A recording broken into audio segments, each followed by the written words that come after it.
بسم اللہ الرحمن الرحیم الرحمن الرحیم الحمد للہ وکفا وسلام علی عبادہ الذین اصطفى اما بعد۔ عزیز طلبہ، اصول افتاح و آدابہ کی آج ہماری یہ نشست نمبر 49 ہے، اور آج کی نشست میں بھی ہم افتاح کے اصول و ضوابط یا قواعد جو ہے وہ پڑھیں گے۔ فصل رابع ہمارا جاری ہے، اور یہ فصل رابع جو ہے یہ اس کا موضوع ہے قواعد رسم المفتی، یعنی افتاح کے اصول اور قواعد۔ اس سلسلے میں ہم نے تقریباً 5 قواعد مکمل پڑھ لیے ہیں۔ آج کی اس نشست میں ہم 6واں قاعدہ پڑھیں گے، الاصل السادس۔ 6واں قاعدہ ہے ترجیحی صریح اور ترجیحی التزامی کے بارے میں۔ پہلے آپ ضابطہ ذہن میں رکھ لیں، اور پھر اس کے بعد جو کچھ تفصیل حضرت نے ذکر کی ہوگی اس کو ہم دیکھیں گے۔ ضابطے کا خلاصہ یہ ہے کہ اصحاب الترجیح جب مختلف اقوال میں سے کسی ایک قول یا روایت کو ترجیح دیتے ہیں اور کہتے ہیں کہ یہ والا قول زیادہ راجح ہے، تو اس ترجیح کی 2 صورتیں ہوتی ہے۔ کبھی کبھی وہ ترجیح صریح ہوتی ہے، بالکل واضح الفاظ میں ہوتی ہے، اور کبھی کبھی ترجیح التزامی ہوتی ہے، غیر صریح۔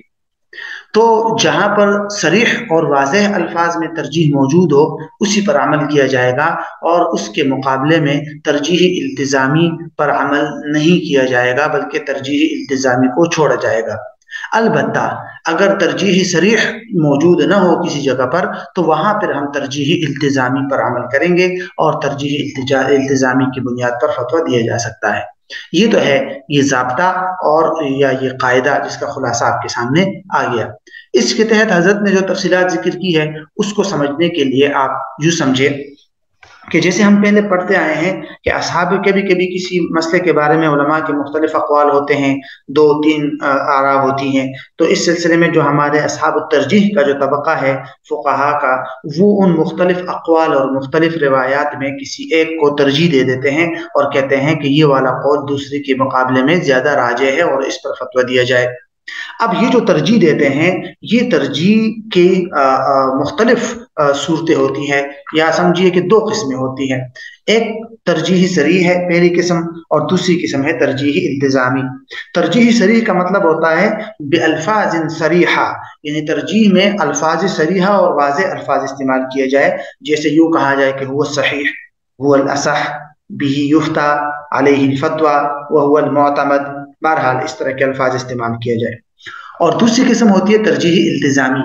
ترجیح التزامی کا مطلب ہوتا ہے کہ واضح اور صریح الفاظ سے کسی ایک قول کو تو ترجیح نہ دی جائے، لیکن مصنف جو صاحب کتاب ہے اس کا منہج اور طریقے سے معلوم ہو جائے کہ بھئی اس مصنف کے نزدیک یہ والا قول زیادہ راجح ہے، یا کہ کوئی کسی نہ کسی طریقے سے، کسی منہج، کسی اشارے سے، یعنی اشارہ اور کنایہ سے یہ بات معلوم ہو جائے کہ یہ والا قول دوسرے کے مقابلے میں زیادہ راجح ہے۔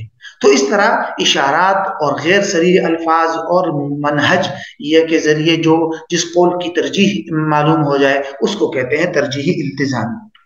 ترجیحی التزامی کی کتنی صورتیں ہو سکتی ہیں؟ 4 صورتیں ہو سکتی ہیں۔ مثال کے طور پر پہلی صورت یہ ہے کہ کوئی مصنف ہے، اس کا طریقہ اور اس کا منہج یہ رہا ہے کتاب میں کہ وہ راجح قول کو مقدم ذکر کرتا ہو، تو وہ جس قول کو مقدم ذکر کرے گا، پہلے ذکر کرے گا، ہم کہیں گے یہ اس مصنف کے نزدیک یہ والا قول راجح ہے، کیونکہ اس کا منہج اور اس کا طریقہ کار یہی ہے۔ جیسے کہ فتاوی قاضی خان میں مصنف کی یہی طریقہ ہے، اور انہوں نے فتاوی قاضی خان کے شروع میں یہ لکھا بھی ہے کہ بھئی اگر کسی مسئلے میں 2-3 اقوال ہو تو میں اشہر اور اظہر قول کو پہلے ذکر کرتا ہوں۔ اسی طرح کا طریقہ ملتقى الابحر کے مصنف نے بھی یہی طریقہ اختیار کیا ہے، اور صاحب البدائع والثناء علامہ کاسانی نے بھی اکثر یہی طریقہ اختیار کیا ہے۔ تو اس کو کہیں گے ترجیحی التزامی کی پہلی صورت۔ ترجیحی التزامی کی دوسری صورت ہوتی ہے کہ قول راجح کی دلیل کو مؤخر کر دینا، یعنی مختلف اقوال ہے، ہر قول کے دلائل کو ذکر کرتے ہوئے جو راجح قول ہو مصنف اس راجح قول کی دلیل کو آخر میں ذکر کر دے، جیسے کہ صاحب ہدایہ کرتے ہیں، صاحب مبسوط کرتے ہیں۔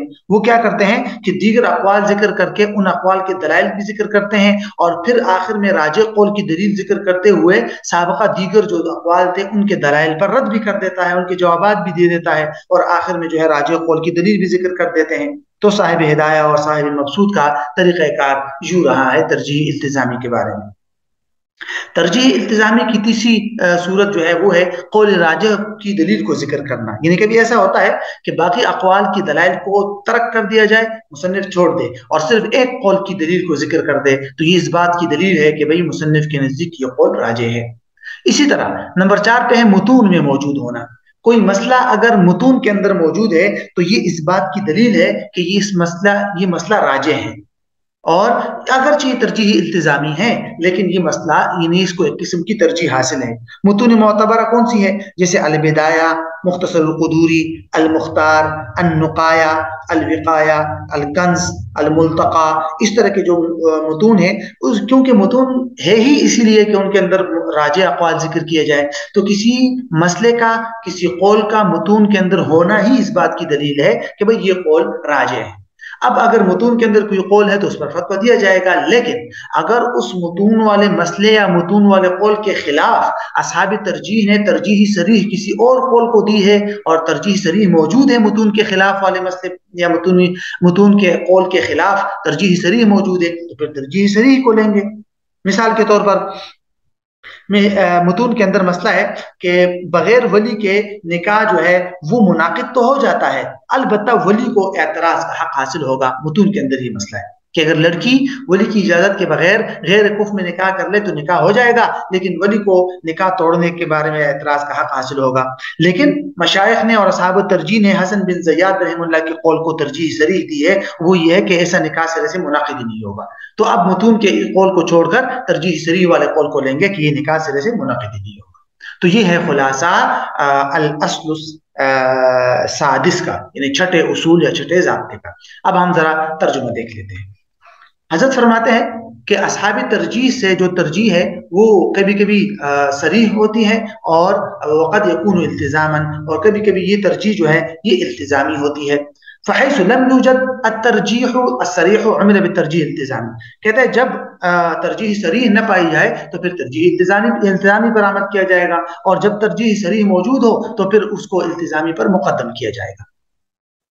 وقت ذکرنا فیما سبق، حضرت فرماتے ہیں کہ اس سے پہلے ہم نے یہ بات ذکر کی ہے کہ اصحاب مذہب کے اقوال یا ان کی روایات مختلف ہو تو اس کو لیا جائے گا جس کو اصحاب ترجیح نے ترجیح دی ہو.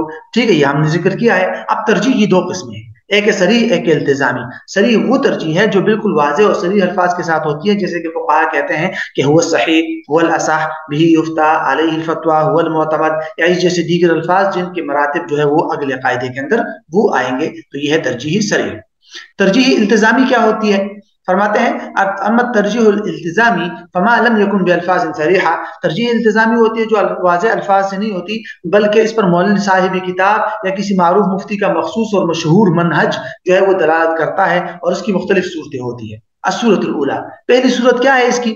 کہتے ہیں قول راجح کو مقدم کرنا. فرماتے ہیں کہ قد التزم بعض المؤلفین، بعض مؤلفین نے اس بات کا التزام کیا ہے کہ وہ قول راجح کو دیگر اقوال مرجوح سے پہلے ذکر کرتے ہیں. جیسے قاضی خان کا اپنے فتاوی میں یہی طریقہ ہے، انہوں نے خود اپنے فتاوی کے آغاز میں یہ الفاظ لکھے ہیں. کیا لکھا ہے؟ وفیما کثرت فیہ الاقاویل من المتاخرین، جس مسئلے میں متاخرین کے بہت سارے اقوال ہو، میں ان میں سے صرف ایک یا دو اقوال پر میں نے اکتفا کیا ہے.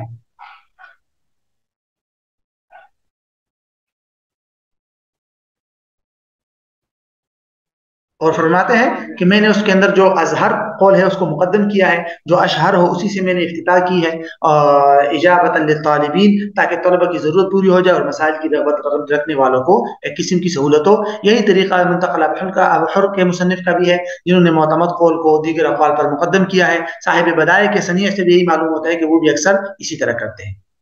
دوسری صورت، تیسری صورت اور چوتھی صورت. الصورت الثانیہ، دوسری صورت قول راجح کی دلیل کو مؤخر کرنا. وہ کتابیں جن میں دلائل فقہیہ کو بیان کرنے کا التزام کیا گیا ہے جیسے ہدایہ، مبسوط وغیرہ، ان کا معروف طرز یہی ہے کہ وہ قول راجح کی دلیل کو آخر میں لاتے ہیں اور پھر بقیہ اقوال کے دلائل کا جواب دیتے ہیں. لہٰذا کسی قول یا روایت کی دلیل کا آخر میں بیان ہونا مؤلف کے نزدیک اس قول کے راجح ہونے کی نشانی ہے. الصورت الثالثہ، تیسری صورت صرف قول راجح کی دلیل کو ذکر کرنا. یہ تب ہے جب صرف ایک ہی قول کی دلیل ذکر کی گئی ہو اور دیگر اقوال کے دلائل کو چھوڑ دیا گیا ہو، تو ان کے نزدیک راجح قول وہی ہوگا جس کی دلیل کو ذکر کیا گیا ہے. الصورت الرابعہ، چوتھی صورت دیگر اقوال پر رد کرنا. یہ تب ہوتا ہے جب کوئی فقیہ کئی اقوال دلائل کے ساتھ ذکر کرے اور پھر بعض اقوال کے دلائل کو رد کرے اور بعض کے دلائل پر رد نہ کرے تو یہ اس قول کے لیے جس کی دلیل کو رد نہیں کیا گیا ہے ترجیح التزامی ہوگی۔ ہم نے خلاصے میں یہ چوتھی صورت چھوڑی تھی، بہرحال اس کو بھی ذہن میں رکھ لیجئے کہ مصنف جو ہے وہ ایک قول کی دلیل ذکر کر کے اس کو چھوڑ دے اور باقی اقوال کے دلائل پر رد کر دے تو باقی اقوال جو ہے وہ راجح نہیں ہوں گے، اور جس قول کی دلیل پر رد نہیں کیا گیا اسی کو راجح سمجھیں گے۔ پانچویں صورت متون معتبرہ میں مذکور ہونا۔ ایک قول متون معتبرہ میں مذکور ہو تو اس کا ان متون میں ذکر ہونا ہی یہ بات بتانے کے لیے کافی ہے کہ یہ قول مذہب حنفی میں راجح ہے، اگرچہ وہاں اس کی ترجیح کی کوئی صراحت نہ کی گئی ہو۔ اور اس کی وجہ کیا ہے؟ فرماتے ہیں اس کی وجہ یہ ہے کہ متون مذہب کے راجح اقوال کو جمع کرنے کے لیے لکھے گئے ہیں۔ اب وہ متون معتبرہ کون سے ہیں؟ کہتے ہیں وہ یہ ہے البدایہ، یہ جو البدایہ ہے یہ ہدایہ کا متن ہے، مختصر قدوری اور جامع صغیر دونوں کا مجموعہ، اس کو کہتے ہیں البدایہ۔ اسی طرح مختصر قدوری ہے، المختار ہے جو الاختیار کا متن ہے، النقایہ ہے، الوقایہ ہے، الکنز یعنی کہ کنز الدقائق ہے، ملتقى الابحر ہے، اور یہی نام وہ نام ہے جو علامہ ابن عابدین رحمہ اللہ نے شرح عقود رسول المفتی کے اندر بیان کیے ہیں۔ اور اسی طرح علامہ ابن عابدین رحمہ اللہ نے علامہ قاسم رحمہ اللہ سے، قاسم قطلبغہ بن قطلبغہ رحمہ اللہ سے کے حوالے سے نقل کیا ہے کہ جو اقوال متون میں مذکور ہو تو یہ ان کے لیے ترجیح التزامی ہے۔ اور یہ ایسی بات کہتے ہیں کہ اور اسی طرح کی بات کما ذکر عنہم ان تصحیح صریح، کئی مشائخ نے بھی ذکر کیا لیکن تصحیح صریح تصحیح التزامی پر مقدم ہے، اس لیے اگر اصحاب ترجیح نے متون کے خلاف کسی قول کو صراحت کے ساتھ ترجیح دی ہو تو وہی راجح شمار ہوگا۔ اب اس کی مثال حضرت نے ذکر کی ہے، وَمِثَالُهُ مَا ذُكِرَ فِي الْمُتُونِ، اور اس کی مثال وہ ہے کہ متون کے اندر جو ذکر کیا گیا ہے کہ بغیر ولی کے نکاح منعقد تو ہو جائے گا اگر غیر کف میں نکاح ہوا ہو، البتہ ولی کو اعتراض کا حق حاصل ہوگا، ٹھیک ہے۔ ولیکن رجح المشائخ، لیکن مشائخ نے حسن بن زیاد کی روایت کو ترجیح دی ہے کہ ایسا نکاح جو ہے وہ سرے سے منعقد ہی نہیں ہوگا۔ تو بہرحال یہ تھا خلاصہ قاعدہ نمبر 6 کا یا ضابطہ نمبر 6 کا، اصول نمبر 6 کا، اور جو جس کا خلاصہ اور ترجمہ دونوں مکمل ہو گئے۔ اب اگلی نشست میں انشاءاللہ ہم اگلا قاعدہ دیکھیں گے، الاصل السابع یعنی کہ 7واں قاعدہ۔